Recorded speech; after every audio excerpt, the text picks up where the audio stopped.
satu perintah itu diambil oleh dua perintah bertakwa, dan itu hanya perintah muhasabah itu.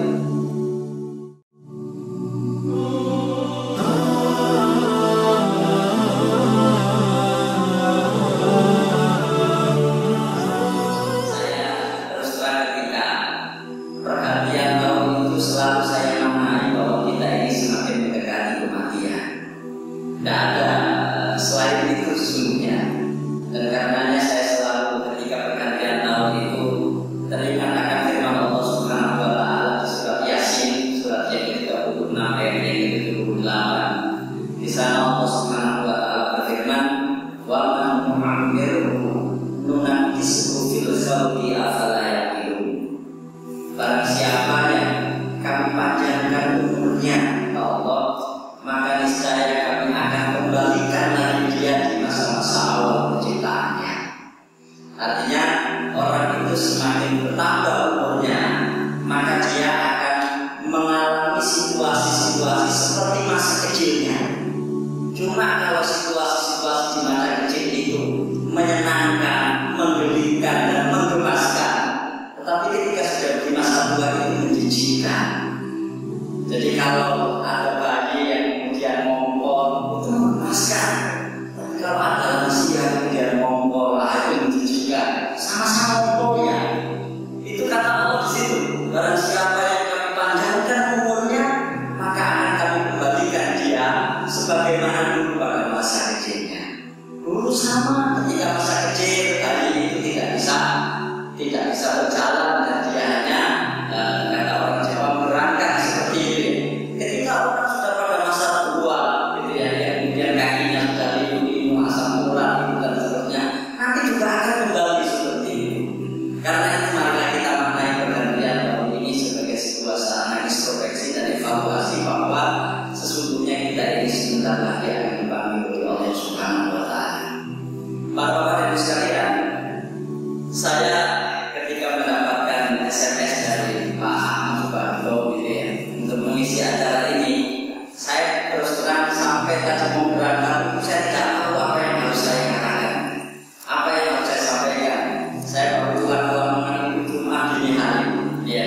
Jadi jam 2 malam itu baru nyampe Lamongan karena saya pesawat terakhir dari Jakarta ke Surabaya. Ya, kemudian Jumat paginya ada kajian Jumat pagi di Babat. Nah, Jumat sebagaimana biasa kita sore Jumat, sorenya ada kajian malam di Lamongan gitu ya. Kemudian Sabtu paginya kami ibu yang memang sudah tua seperti kita ini gitu ya. Saya juga sudah sakit ya. Siangnya ada pengajian di Lamongan pada Bogor dan alhamdulillah malamnya saya bisa kesini sehingga nggak terbersih di dalam benak saya ini apa yang mau saya sampaikan, karena sesungguhnya pada masa Rasulullah SAW pengajian-pengajian seperti ini menyambut tahun Hijriah dan seterusnya itu memang tidak ada. Kita menginginkan bahwa pengajian-pengajian ini sebagai sarana untuk melakukan evaluasi itu tadi. Dan di dalam Al-Quran ayat tentang evaluasi itu cukup unik, gitu, cukup unik, dan ini satu-satunya di dalam Al-Quran ada satu perintah itu diambil oleh dua perintah bertakwa, dan itu hanya perintah muhasabah itu. Ya, jadi di dalam Al-Quran itu ayat yang diawali dengan ya ayyuhalladzina amanu jumlahnya tidak banyak, cuma 89 ayat.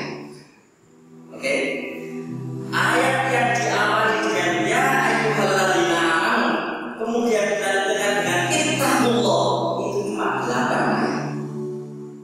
Dan ayat yang diawali dengan ya ayyuhalladzina amanu kemudian dilanjutkan dengan ittaqullah, baru kemudian disampaikan perintahnya dan ditutup kembali dengan ittaqullah, itu cuma 1 ayat, yaitu firman Allah Subhanahu wa Ta'ala surat Al-Hasyr surat yang ke-59 ayat yang ke-18.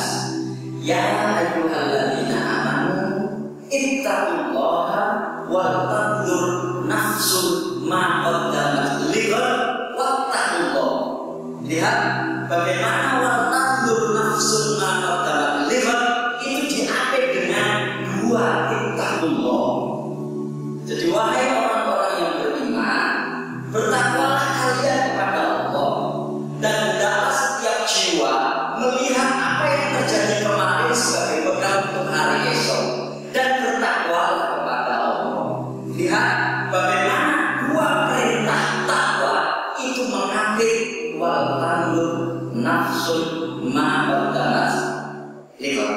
ya kan?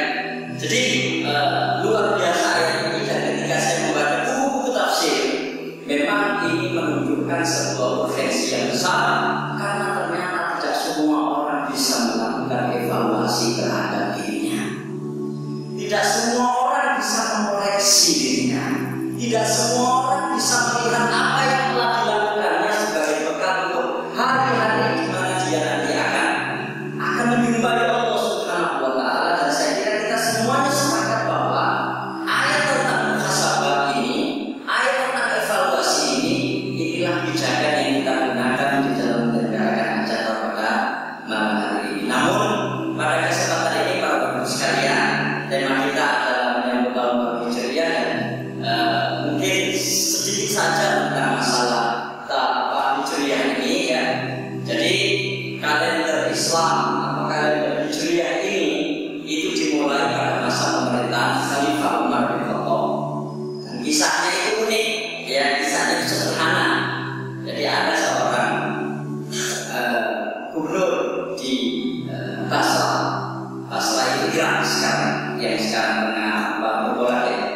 Jadi gubernur Basra itu yang bernama Abu Musa al-Asy'ari itu sempat berkirim surat kepada Umar, di mana surat ini isinya adalah tentang kesulitan dia untuk melaksanakan instruksi dari Umar sebagai Amirul Mukminin, karena di dalam surat itu hanya ada bulannya, hanya ada tanggalnya, tapi tidak ada tahunnya.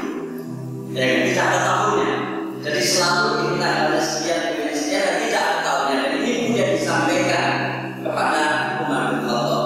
Akhirnya Umar bin Khattab mengumpulkan sahabat-sahabat senior Amir itu, dan kemudian bermusyawarah kira-kira kalau seandainya kita membuat kalender itu sebaiknya dimulai dari mana? Ya, kalender itu sebaiknya dimulai dari mana? Nah, ada yang mengusulkan dimulai dari lahirnya Rasulullah SAW. Ada yang mengusulkan dimulai dari awal mula Rasulullah menerima wahyu di Gua Hira. Ada yang mengusulkan dimulai dari wafatnya Rasulullah SAW. Dan usul yang keempat, dan saya kira ini usul yang paling brilian waktu itu disampaikan oleh Ali bin Abi Thalib. Beliau mengusulkan agar kalender Hijriah atau kalender Islam itu dimulai dari yang perlu kita ketahui, tahun hijrahnya Rasulullah SAW.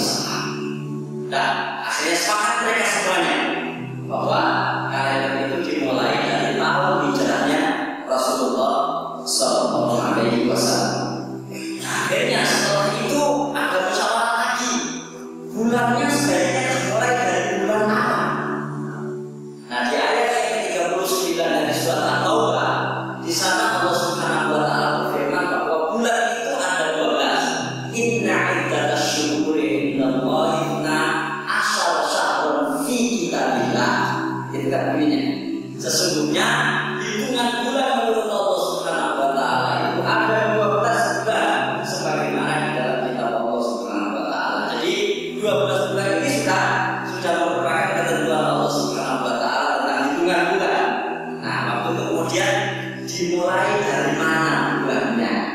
Maksudnya bulan 1 itu bulan apa? Kenapa? Karena hijrahnya Rasulullah SAW itu terjadi, Rasulullah masuk ke kota Madinah itu terjadi pada tanggal 12 Rabiul Awal tahun 612 Rabiul Awal atau 24 September tahun 622 Masehi. Ya, jadi 622 Masehi. Jadi 24 September 622 Masehi. Itu beliau nyampe di Kuba dan kemudian membangun sebuah masjid yang bernama Masjid Kuba. Siapa yang sudah pernah haji, maka kalau kita di Madinah pasti kita akan sholat di Masjid Kuba 2 rakaat, karena sholat di sana itu nilainya sama dengan umroh, ya kan? Kita sudah tahu itu. Nah, kemudian Rasulullah melanjutkan perjalanannya nyampe di kota Madinah, gitu ya. Nyampe di kota Madinah itu tanggal 15 Rabiul Awal atau tanggal 27 September tahun 622 Masehi. Artinya sampai Rabiul Awal. Nah, waktu itu ada pendapat dari para sahabat ini kalau dimulai saja bulan Rabiul Awal. Tapi kemudian Utsman bin Affan mengusulkan agar bulan itu atau bulannya itu dimulai dari bulan Muharram. Kenapa? Ada beberapa alasan beliau. Yang pertama, bulan Muharram sebagai awal bulan di tahun itu sudah dikenal di masyarakat Arab. Kemudian alasan yang kedua, bulan Haram ini adalah bulan di mana kaum muslimin dilarang berperang, karena setelahnya itu atau sebelumnya itu adalah bulan haji dan seterusnya. Akhirnya kemudian disepakati bahwa awal tahun Hijriah itu dimulai pada 1 Muharram tahun 1 Hijriah atau 16 Juli 622 Masehi. Jadi ini awal bulan, awal kalender Hijriah itu dimulai 1 Muharram tahun 1 Hijriah atau 16 Juli tahun 622 Masehi. Nah, cerita ringkasnya tentang kalender Hijriah itu seperti itu. Nah, para sekalian, pada kesempatan ini barangkali saya hanya ingin menyampaikan tentang sebuah kisah, sebuah cerita tentang hijrah itu sendiri. Saya tidak bercerita tentang bagaimana mengharu birunya hijrah itu, bagaimana dan seterusnya. Saya kira itu akan sangat panjang, dan kalau kita menggunakan tema itu mungkin nggak cukup 1 sampai 2 jam gitu ya. Saya pernah membahas tema tentang hijrah itu gitu ya, itu sampai 5 jam karena memang panjang itu perjalanannya, ya kan? Nah, pada kesempatan ini saya ingin menyampaikan tentang awal mula Rasulullah SAW berkehendak untuk menjadikan Madinah itu sebagai tempat baru yang akan memberikan kenyamanan dan keleluasaan para sahabat untuk bisa melaksanakan Islam itu dengan baik.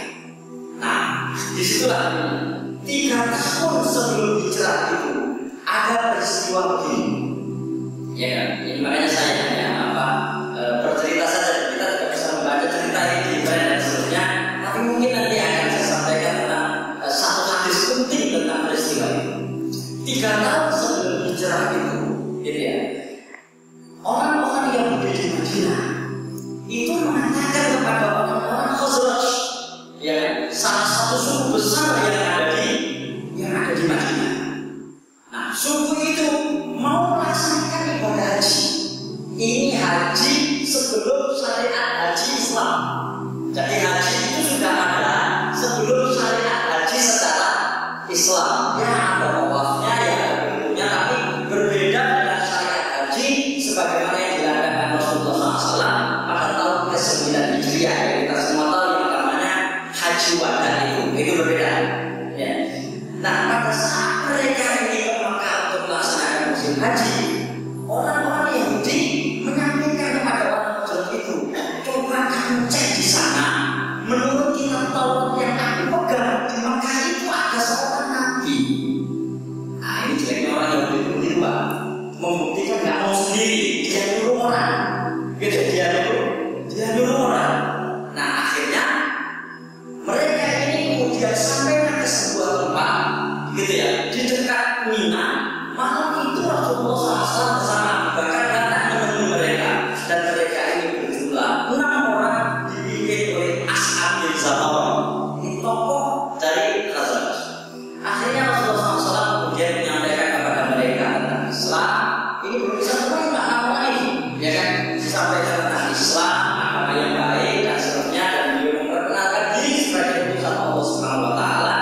Sampai akhirnya As'ad bin Zurarah ini, gitu ya, seorang tokoh dari suku Khazraj ini kemudian menyampaikan kepada mereka yang secara lengkap dalam bahasa Arab itu begini, gitu ya. Ta'lamuna wallahi ya qaum, gitu ya. Agar kalian semuanya ini tahu, wahai kaum, maksudnya wahai saudara-saudara, teman-temanku yang 6 orang ini. Inna bulan nabiyul ladzi tawa'ada bihi ya Allah.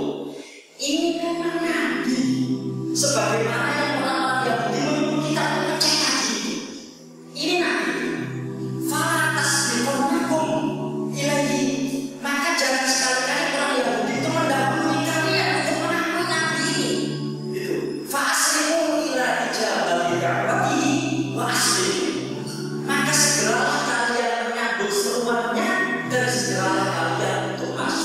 Islam.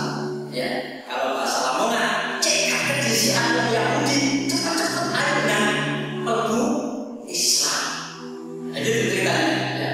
Nah, saat itu kemudian mereka masuk Islam orang ini. Begitu orang ini masuk Islam, maka orang-orang Yahudi yang ada di Madinah sana kemudian akhirnya memusuhi Islam. Gitu. Akhirnya mereka iman. 6 orang ini pulang. Nah, ketika 6 orang ini pulang, Rasulullah mengutus seorang sahabat untuk berdakwah di Madinah. Ya, berdakwah di Madinah yang waktu itu namanya masih bernama Yathrib. Ya, tahu ya, bernama Yathrib. Nah, mengutus Mus'ab bin Umair itu ke Madinah. Dan Mus'ab bin Umair itu seorang sahabat yang memang dipilih Rasulullah untuk ke Madinah karena di Madinah itu adalah tokoh semuanya. Maka yang diutus adalah Mus'ab. Cek di internet tentang sahabat Nabi, tentang wajahnya Mus'ab. Mus'ab itu seorang sahabat yang ganteng, perwete, dari turunan bangsawan, gitu ya. Dan kemana-mana itu selalu dia menggunakan parfum yang berbeda dengan sahabat-sahabat yang lain. Rasulullah bahkan pernah mensifati Mus'ab itu, gitu ya. Saking wanginya parfumnya, orang yang belum datang bau parfumnya ini sudah nyampe terlebih dahulu. Oh, ini Mus'ab mendatang. Kenapa? Baunya sudah datang terlebih dahulu. Nah, itu nggak tahu Pak saya merek apa kira-kira. Apakah yang berkolam kecil-kecil itu yang kita dibunyikan itu ya? Jadi seperti itu. Kenapa? Ini Mus'ab. Kenapa? Karena yang didapatkan adalah tokoh di era Mus'ab. Akhirnya Mus'ab sampai ke Madinah dan kemudian pada tahun berikutnya, nah ini yang bisa saya sampaikan, 7 orang dari suku yang lain. Nah, kalau tadi itu 6 orang dari suku Khazraj, 7 orang dari suku Aus masuk Islam dengan cara datang kepada Rasulullah SAW di musim haji tahun berikutnya. Jadi 7 orang ini kemudian datang kepada Rasulullah SAW dan kemudian mereka masuk Islam. Tetapi ini yang perlu saya sampaikan, mudah-mudahan dari pelajaran buat kita semuanya pada kajian pada kesempatan ini, Rasulullah tidak hanya sekedar mensyahadatkan mereka. Kenapa? Karena Rasulullah menginginkan Madinah itu menjadi tempat yang baru agar kaum muslimin bisa leluasa, tidak dikejar-kejar, tidak dianiaya, untuk bisa melaksanakan Islam itu dengan baik dan sempurna. Akhirnya ke-7 orang ini dibayar oleh Rasulullah SAW. Item-item bayarnya yang kita bisa sampaikan pada kesempatan ini dan ini sahih diriwayatkan oleh Imam Bukhari. Rasulullah membayar mereka. Para ibu sekalian, sebelum sampai pada isi dari bayat itu, gitu ya, saya perlu menyampaikan pada kesempatan ini bahwa, gitu ya, mereka-mereka yang tidak suka kepada Islam itu menginginkan agar istilah-istilah yang menjadikan kaum muslimin itu patuh kepada agamanya itu tidak disebarkan. Contoh, istilah jihad itu ada di Quran, di hadis juga ada, tapi kemudian diasumsikan sebagai sesuatu yang menakutkan. Sehingga kadang-kadang para penceramah itu lebih senang menggunakan kata perjuangan daripada kata jihad. Oh, jihad materi, ya kan? Padahal jihad itu di Quran ada, di hadis ada istilah itu, dan ini bukan istilah yang menakutkan. Hanya memang kata jihad inilah yang menjadikan kaum muslimin itu semakin patuh di dalam menjalankan syariat agamanya.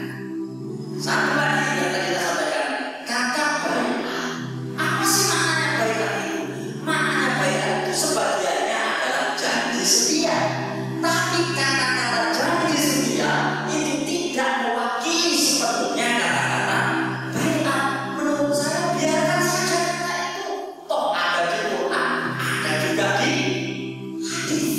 Tapi kemudian kata ini dianggap sebagai sebuah kata yang menakutkan, ya kan? Dan akhirnya kata-kata ini seolah-olah ingin dihilangkan dari originalitas istilah yang ada di dalam Islam. Nah, kita bisa jadi juga ini, gitu ya. Soalnya digunakan alis, dikira teroris, menggunakan kata itu. Enggak, ini istilah di dalam Al-Quran dan istilah di dalam hadis. Nah, termasuk ini. Nah, ke-7 orang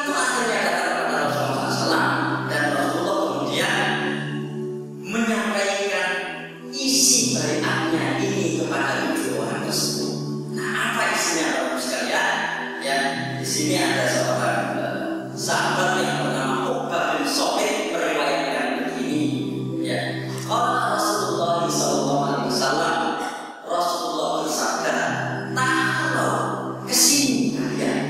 Diajak mendengar tujuh orang itu, gitu ya. Bai'uni ala, berbaiatlah kepadaku, kata Rasulullah. Berjanji setialah kepadaku, kata Rasulullah. Maka kalau saya ingin meringkas, isi baiat ini adalah pondasi kesetiaan. Nah, Bapak-Ibu sekalian, saya ingin menyampaikan pada kesempatan ini, kalau kata-kata al-wafa atau kesetiaan ini sesungguhnya kata yang harus melekat di dalam diri kita, karena tanpa kesetiaan kita tidak akan melaksanakan Islam ini. Ya tidak, orang butuh kesetiaan untuk bisa melaksanakan Islam. Seorang suami butuh kesetiaan untuk bisa melaksanakan kewajiban-kewajiban terhadap istrinya. Istri butuh kesetiaan untuk bisa melaksanakan kewajiban-kewajiban terhadap suaminya. Ayah dan ibu butuh kesetiaan untuk melaksanakan kewajiban-kewajiban kepada anak-anaknya. Anak-anak butuh kesetiaan untuk melaksanakan kewajiban-kewajiban kepada kedua orang tuanya, dan begitu seterusnya. Maka kata-kata setia ini akhirnya menjadi sangat penting. Nah, apa itu? Nah, ini yang perlu kita klasifikasi. Berbaiatlah kepadamu, kata Rasulullah. Pertama, Allah tusyriku bihi syai'an. Ya kan? Berbaiatlah kepadaku untuk, gitu ya, agar kalian tidak berbuat syirik kepada Allah Subhanahu wa Ta'ala, tidak mensekutukan Allah Subhanahu wa Ta'ala. Dan apa makna dari baiat ini? Makna dari baiat ini adalah menjaga pondasi keyakinan, menjaga pondasi akidah. Para sekalian, saya ingin mengatakan pada kesempatan ini, dan saya kira insya Allah kita semuanya juga sudah mengetahuinya, tapi saya ingin mengulang kembali bahwa, gitu ya, bahwa sebuah agama itu akan eksis manakala ideologinya itu benar, manakala keyakinannya itu benar. Begitu keyakinan dan ideologi serta akidahnya itu mengalami kesalahan, maka agama ini perlahan-lahan akan ditinggalkan oleh umatnya. Dan saya ingin mengatakan pada kesempatan ini, di antara keistimewaan Islam dibanding agama-agama yang lain, inilah satu-satunya agama yang ideologi dan keyakinannya sampai sekarang ini mampu menjawab berbagai macam tantangan dari berbagai macam hal yang ada di dunia ini. Agama-agama yang lain sekarang ini sudah mulai mengalami kemerosotan pengikut karena memang ideologi dan keyakinannya sudah mulai diragukan. Saya tidak akan berbicara tentang agama yang lain karena itu bukan kita untuk mengatakannya, tapi saya ingin mengatakan satu hal. Lihatlah sekarang ini, satu-satunya agama yang memiliki tingkat pertumbuhan tertinggi di dunia itu Islam. Satu-satunya agama yang memiliki tingkat pertumbuhan populasi yang baik itu Islam. Saya pagi tadi ya habis sholat subuh gitu ya, ya setelah pengajian subuh di masjid di Lamongan gitu ya, pulang iseng-iseng buka kompas.com gitu ya. Saya lupa namanya, tapi saya simpan nama itu. Ada seorang perempuan feminis Amerika yang masuk Islam justru setelah melihat Islam itu dijelek-jelekan. Karena Islam itu dijelek-jelekan, akhirnya dia penasaran mempelajari apakah sesungguhnya dijelekkan atau tidak. Begitu dia mempelajari dari sumber aslinya, ternyata Islam itu luar biasa, dan kemudian dia masuk Islam. Sekalian, saya kira kita semuanya juga bisa membuka website gitu ya. Karena negara barat sekarang ini perlahan-lahan Islam itu tumbuh dengan baik. Ya, Islam itu tumbuh dengan baik. Kenapa?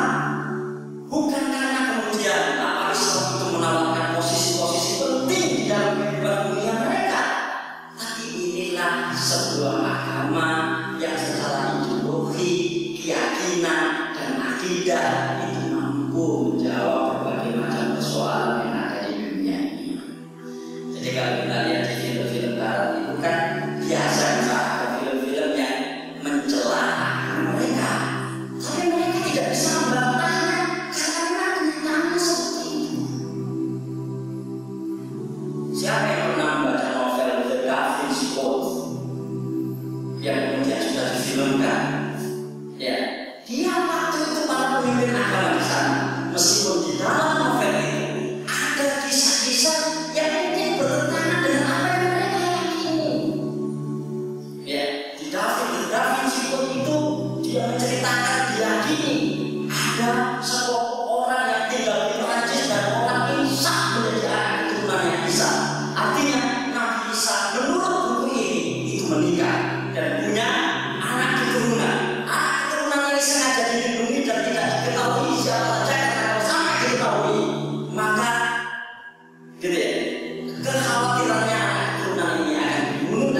isya tadi atau waktu subuh nanti.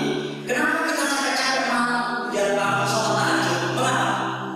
Karena kita yakin bahwa akidah Islam ini adalah akidah yang benar. Ya, karena akidah Islam ini adalah akidah yang benar. Dan karena kemudian kita meyakininya dan kita berusaha sekuat tenaga untuk melaksanakannya. Ya, kita berusaha sekuat tenaga untuk bisa melaksanakannya. Nah, Bapak-Ibu sekalian, saya di tahun baru ini mungkin kita perlu melihat diri kita masing-masing gitu ya, tentang perjalanan keagamaan kita selama setahun yang lalu.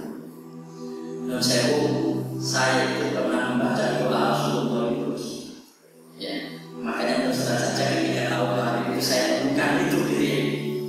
Rasulullah itu mengajarkan doa kepada kita begini, Allahumma ya inni as'aluka khaira yaum, inni as'aluka khaira umri akhir ya wa khaira amali khawatimahu wa khaira yaumi yauma al-qawma fi. Ya Allah ya Tuhanku, jadikanlah sebaik-baik umurku itu akhirnya, ya akhir, dan jadikanlah sebaik-baik amalku itu penghabisannya, dan jadikanlah sebaik-baik hariku itu hari di mana berjumpa dengan Engkau di akhirat. Kenapa? Ya kenapa? Kita ini kan nggak tahu nanti ketika kita meninggal itu dalam keadaan apa. Ya, dalam keadaan apa kita meninggal nanti? Dalam keadaan melaksanakan kebaikan atau kalau bila dalam keadaan melaksanakan jahat. Kenapa di antara kita pahami awal-awal jangan bicara tentang kematian lah menakutkan. Ini kepada Islam. Ya, ini kepada Islam. Ternyata kalau kita lihat di ayat-ayat Al-Quran tidak ada satu pun ayat yang menjelaskan tentang kematian dalam konteks yang menakutkan. Nah, justru ayat-ayat kematian di dalam Al-Quran itu memberikan energi dan kekuatan bagi seseorang untuk kemudian bisa melaksanakan kebaikan. Ya. Mungkin kita semua pernah mengantarkan jenazah. Apa ayat yang sering dibaca oleh sambutan gitu ya, yang sering dibaca, yang sering kita dengar adalah firman Allah di ayat yang ke-185 dari surat Al-Imran. Ya kan? Di situ Allah firman, kullu nafsin dha'iqatul maut wa innama tuwaffawna ujurakum yaumal qiyamah. Lihat ayat, setiap jiwa itu pasti akan mengalami kematian. Karena setiap jiwa itu pasti akan mengalami kematian.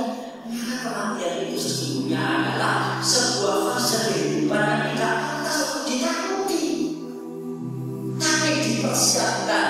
Buktinya ayat berikutnya adalah wa innama tuwaffawna ujurakum yaumal qiyamah. Dan sesungguhnya setiap kalian akan disempurnakan balasannya di hari kiamat nanti. Nah, karena itu mestinya yang perlu dipersiapkan dengan sebaik-baiknya adalah bagaimana bisa menyempurnakan balasan Allah Subhanahu wa Ta'ala dengan balasan yang baik. Kan itu tidak boleh takuti. Nah, sudah itu yang pertama. Itu banyak yang pertama. Kenapa? Ini fondasinya sangat penting. Karena begitu seseorang sudah kehilangan akidah dan keyakinannya, maka dia akan kehilangan maknanya. Satu. Yang kedua, bunyinya ini, wala tasrifu, wala tasnu, wala taqtulu awladakum. Bunyi baiknya ini, berbaiatlah kepadaku wahai kalian semuanya, ya kan? Bunyi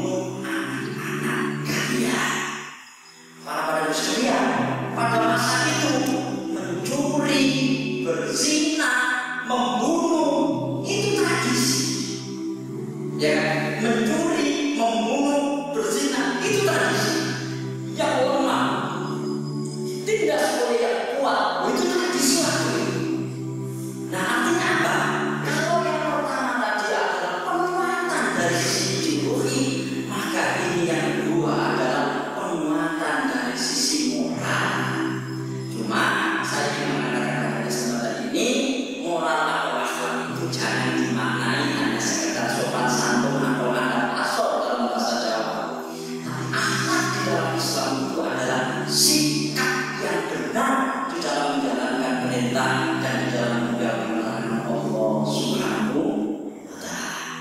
Ya, nah itu pentingnya. Kenapa ini penting? Karena ini fondasi sebuah masyarakat yang benar. Begitu pencurian, begitu perzinahan, begitu pembunuhan sudah merajalela di tengah-tengah masyarakat, maka bisa diyakini masyarakat itu akan tumbuh menjadi masyarakat yang tidak tenang. Pada pekan yang lalu, ya, kebetulan kita dapat tugas di sebuah sidang namanya sidang IQ. IQ itu Interparliamentary Union. Jadi sidang parlemen sedunia. Nah, di situ dibahas resolusi yang mau digulirkan. Memang ini kita harus hati-hati juga ya, seiring dengan perkembangan zaman ini. Nah, di antara resolusi itu adalah mau melegalkan bentuk-bentuk kejahatan dengan mengatasnamakan hak asasi manusia. Jadi melegalkan kejahatan dengan mengatasnamakan hak asasi manusia. Nah, di antara yang mau ingin dilegalkan itu adalah pernikahan sesama jenis, biseksual. Kenapa? Karena itu adalah hak asasi. Dan waktu itu yang menyampaikan karena maju. Dan kita ditanya waktu itu, gitu ya, setuju atau tidak ini, gitu ya. Negara-negara itu setuju. Kita negara-negara berkembang, kita angkat tulisan negara kita tidak setuju. Terus sampai akhirnya terjadi perkembangan itu dan seterusnya, sampai akhirnya nggak selesai di pending dan akan dibahas lagi pada bulan Maret 2015 nanti di Hanoi, Vietnam. Saya waktu itu dibilang sama teman-teman Pak Alfi, karena Pak Alfi yang sekarang jadi pesertanya, maka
khardalin fatakun fi sakratin aw fis samawati aw fil ardi ya'ti bi Allah innallaha latifun khabir.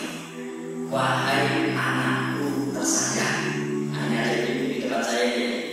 Jadi kita lihat di sini bagaimana Luqman itu melakukan komunikasi secara benar dengan anaknya. Dan kita itu seringkali salah di dalam melakukan komunikasi dengan anak kita. Luqman itu benar komunikasinya, sehingga yang dikatakan adalah ya bunayya. Luqman mengatakan ya ibni dalam bahasa Arab sudah benar. Tapi Luqman menggunakan pendekatan yang sangat-sangat komunikatif dan pendekatan yang begitu sangat mesra dengan mengatakan ya bunayya, wahai anakku tersayang. Kita ini kadang-kadang sering menasihati anak kita itu dalam kondisi marah. Ya, jadi biasa kita menasihati anak itu harus dipicu oleh sebuah peristiwa terlebih dahulu baru kita nasihati dia, dan nasihat kita itu nasihat marah. Jadi begitu anak kita membuang kulit pisang di lantai, ya saat itu harusnya secara emosional kita sederhana saja, ya bahwa itu tidak baik dan seterusnya. Tapi karena mungkin situasinya situasi sepanjang emosi dan seterusnya, habis pulang kerja dan seterusnya, akhirnya kita marahi anak kita itu dengan isi marah yang seolah mendidik, tapi dengan suara keras, gitu ya, dengan mata otot, gitu ya, sehingga anak kita tidak melihat itu pendidikan, itu marah. Apakah tidak tahu ini nanti kalau kena kaki orang akan terpeleset, jatuh dan seterusnya? Itu kan benar semua ya, ya kan? Tapi intonasinya yang tidak benar. Ya, makanya hati-hati sama ketika kita mengundang anak kita itu. Ya, makanya di dalam Islam itu kan diajarkan kalimat-kalimat yang lebih baik yang sifat doktrinal. Kenapa? Anak itu tidak bisa diajak berdiskusi mana juga masih balita. Kadang-kadang kita ajak berdiskusi jika hanya salah juga anaknya kecil itu untuk menangkap. Sudah tahu itu anaknya masih ditanya. Ini yang ganteng anak siapa ini, gitu kan? Sering kan kita begitu kan, sehingga mungkin anak kita punya istilah kemarin gendong kok cinta kuliah esok latihan jalan esok, ya kan? Jadi tapi ini subhanallah Luqman luar biasa. Ya bunayya, wahai anak tersayang, dia terusnya ayat ini. Innaha intaku habbun khardalin fatakun fi sakratin aw fis samawati aw fil ardi ya'ti bi Allah. Ya, mengatakan wahai anak, sesungguhnya saja ada sebuah biji sawi yang sangat kecil sekali, yang biji itu berada di pojok langit atau berada di pojok bumi atau dia berada di tengah abadi yang sangat besar. Ketahuilah biji yang kecil itu keseluruhannya akan dihadirkan di hadapan Allah Subhanahu wa Ta'ala. Lihat, gitu ya. Jadi bagaimana seorang Luqman ini mengajarkan kepada putranya tentang salah satu pilar ideologi di dalam Islam. Apa itu? Pilar yang bernama muraqabatullah, pengawasan Allah. Ya kan, pengawasan Allah. Nah, kita ini saya kira perlu melihat diri kita masing-masing tentang persoalan ini. Apakah ibadah-ibadah kita selama ini merasa di dalam pengawasan Allah, ataukah ibadah-ibadah kita selama ini karena kita merasa diawasi oleh manusia? Ya, kita merasa diawasi oleh manusia, dan itu sangat mungkin pengawasan itu. Nah, itu yang kedua. Jadi ini penguatan sisi moral. Jangan mencuri, jangan berzina, jangan membunuh anak kalian. Jadi jangan membunuh anak kalian. Rasulullah melihat ini sangat penting karena beliau sebentar lagi akan memimpin mereka. Ya kan, akan memimpin mereka. Dan itu yang kedua. Yang ketiga, wala ta'tu bi buhtanin taftarunahu baina aydikum wa arjulikum wa la tu'suni fi ma'ruf. Jadi wala tu'suni fi ma'ruf. Sekalian, sebelum ini saya ingin menyampaikan satu hal penting tentang sesuatu yang di dalam Islam itu sangat-sangat dipentingkan. Ada yang bernama maqasid syariah. Maksud ditegakkannya syariat.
Nah, sehingga sampai proses penghalamannya itu juga bertahap agar tidak langsung spontan. Pertama, diberitahu memang minum keras itu ada manfaatnya, tapi dosanya lebih banyak.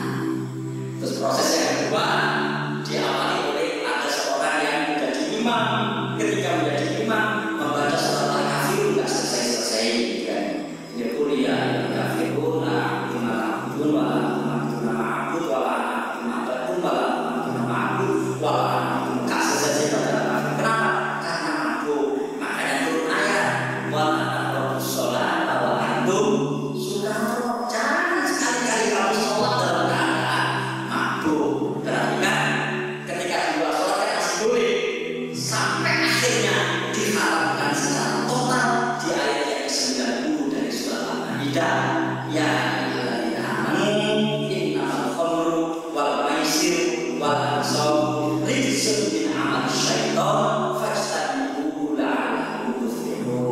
wahai orang-orang yang beriman, sesungguhnya khamr, judi dan seterusnya itu amalan setan, akan jauhilah sejauh-jauhnya. Saat itu seorang sahabat yang sedang minum kemudian dimuntahkan kembali sampai dikenal dalam sejarah Madinah itu banjir arak karena masing-masing memecahi semua botol-botol yang berisi minuman keras. Nah, jadi segala sesuatu yang menyebabkan akal pikiran ini tergoda, Islam mengharamkannya. Yang ketiga adalah hifdzul mal. Syariat itu ditetapkan dalam rangka untuk menjaga eksistensi harta kekayaan, sehingga kita yang memiliki harta kekayaan itu dijaga dengan baik di dalam Islam. Maka segala sesuatu yang menyebabkan harta ini tergoda diharamkan oleh Islam. Islam mengharamkan mencuri karena dengan pencurian itu hak personal harta itu akan tergoda. Yang keempat, yang Islam atau syariat itu ditegakkan dalam rangka hifdzul irz, menjaga kehormatan. Dan kita semua tahu kehormatan yang paling tinggi dalam diri manusia itu adalah nyawa. Maka siapapun yang mencederai nyawa manusia itu diharamkan di dalam Islam. Dan yang kelima adalah hifdzul din, untuk menjaga eksistensi agama. Jadi Pak, kalau tidak ada syariat kita nggak bisa sholat. Kalau nggak ada syariat kita nggak bisa nikah secara Islami. Kalau nggak ada syariat kita nggak bisa menunaikan zakat. Kalau nggak ada syariat kita nggak bisa puasa. Kalau nggak ada syariat kita tidak bisa menunaikan ibadah haji. Kenapa? Karena itu semuanya harus kita laksanakan berlandaskan syariat. Cuma itu kan di sekarang ini seolah-olah kata-kata penegakan syariat itu adalah kata-kata yang menakutkan. Padahal tidak. Syariat itu ditegakkan agar orang-orang dan kita semua kaum muslim ini bisa menjalankan agama itu dengan benar. Saya kira di tahun baru Hijriah ini, ya, tahun yang saya kira paling cocok bagi kita untuk melakukan evaluasi ini semuanya. Kenapa? Karena di penggalan terakhir ayat tentang muhasabah itu Allah berfirman, Innallaha khabirun bima ta'malun. Sesungguhnya Allah Subhanahu wa taala Maha tahu atas apa yang kalian kerjakan. Maka poin yang ketiga di sini bunyinya begini. Jangan sekali-kali kamu melakukan kejahatan yang diakibatkan oleh tingkah laku kaki-kaki dan tanganmu, dan jangan kamu berdurhaka kepadaku ketika aku memerintahkan kebaikan. Kata Rasulullah SAW. Artinya apa ini? Artinya poin yang ketiga itu penghormatan, kepatuhan kepada Rasulullah SAW. Para sekalian, saya yakin kita semuanya ini orang-orang yang ingin dicintai Allah. Ya tidak? Di dalam Al-Quran itu ternyata satu-satunya cara supaya kita dicintai oleh Allah itu beritiba pada Rasulullah. Lihat ayat yang berapa ini? Ayat yang ke-31 dari surat Al-Imran, surat yang ketiga. Qul in kuntum tuhibbunallaha fattabi'uni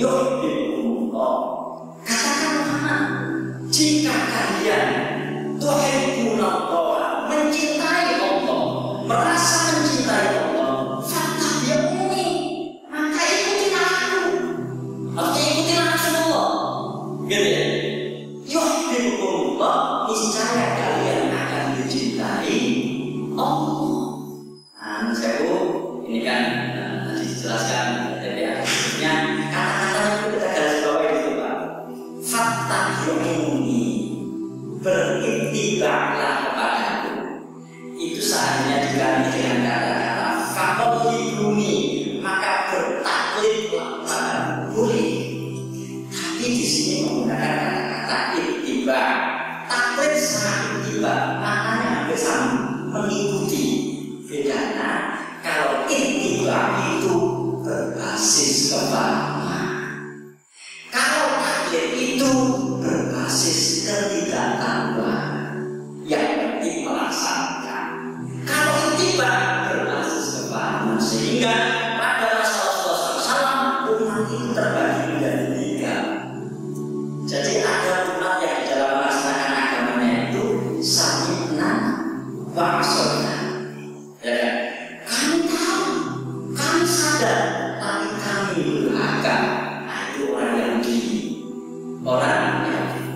Nah ada satu lagi, apa? Jahilna wa ata'na. Kami tidak tahu, tapi kami tahu.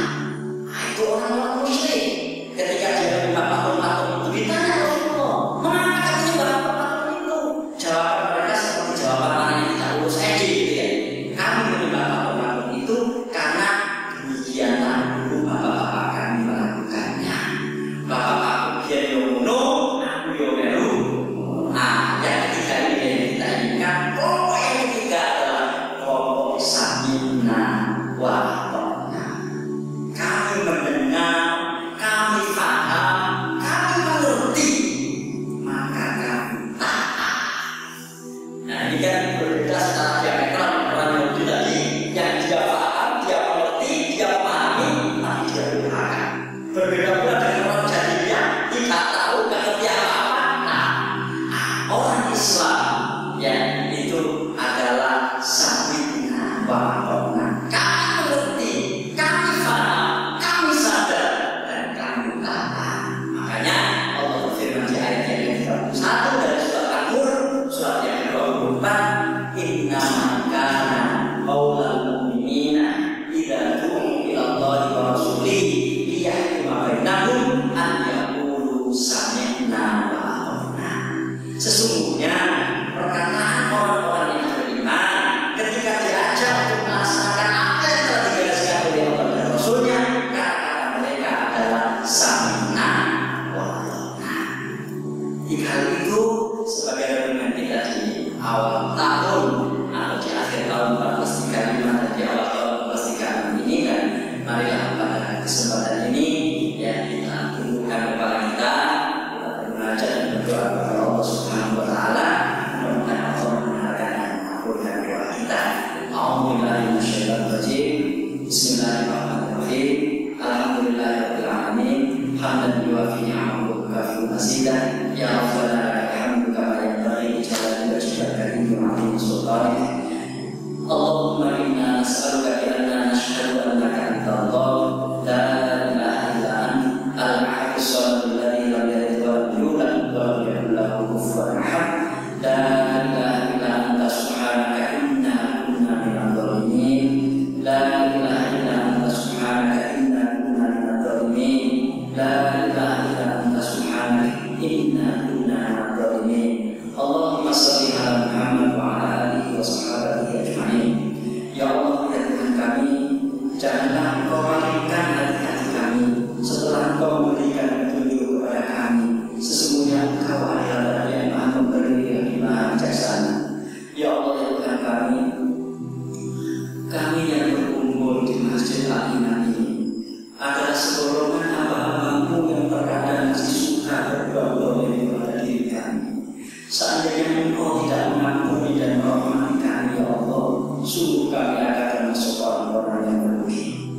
Karena itu ya Allah, ya Tuhan kami, ampunilah dosa-dosa kami, ampunilah sifat berlebih-lebihan kami, teguhkanlah kaki-kaki kami, dan menangkanlah kami di hadapan musuh-musuh kami. Ya Allah, ya Tuhan kami, ampunilah dosa-dosa kami, ampunilah dosa-dosa kedua orang tua kami, ampunilah dosa-dosa suami-suami kami, ampunilah dosa-dosa istri-istri kami, ampunilah dosa-dosa anak keturunan kami, Ampunilah dosa-dosa saudara-saudara kami yang beriman bersama kami. Janganlah kau tanamkan sifat iri dan dengki di dalam diri kami. Sesungguhnya Engkau adalah yang Maha Penyantun dan Maha Penyayang. Ya Allah, ya Tuhan kami, ampunilah dosa-dosa kami. Hapuskanlah kesalahan-kesalahan kami dan wafatkanlah kami bersama orang-orang yang baik di sisi-Mu. Ya Allah, ya Tuhan kami, tunjukkanlah yang benar itu benar di hadapan kami dan berikan kekuatan kepada kami untuk bisa melaksanakan yang benar itu. Karena betapa banyak kebenaran yang kami tahu bahwa itu benar, namun hingga kini kami masih belum melakukannya. Tunjukkanlah yang salah itu salah di hadapan kami dan berikan kekuatan kepada kami untuk bisa meninggalkan dan menjauhi yang salah itu. Karena betapa banyak kesalahan yang kami tahu bahwa itu salah, namun hingga saat ini kami masih saja melakukan kesalahan-kesalahan itu. Ya Allah, ya Tuhan kami, janganlah Kau bersihkan niat sedikit pun di dalam benak kami untuk ingin melanggar ajaran agama-Mu. Janganlah Kau tanamkan niat sedikit pun di dalam hati kami untuk ingin melanggar sunnah Rasul-Mu. Jadikanlah kami, ya Allah, hamba-hamba-Mu yang istiqomah di dalam mengikuti jalan-Mu. Ya Allah, ya Tuhan kami, anugerahkanlah kepada kami jiwa yang tenang, jiwa yang ridho dan Engkau ridhoi, jiwa yang layak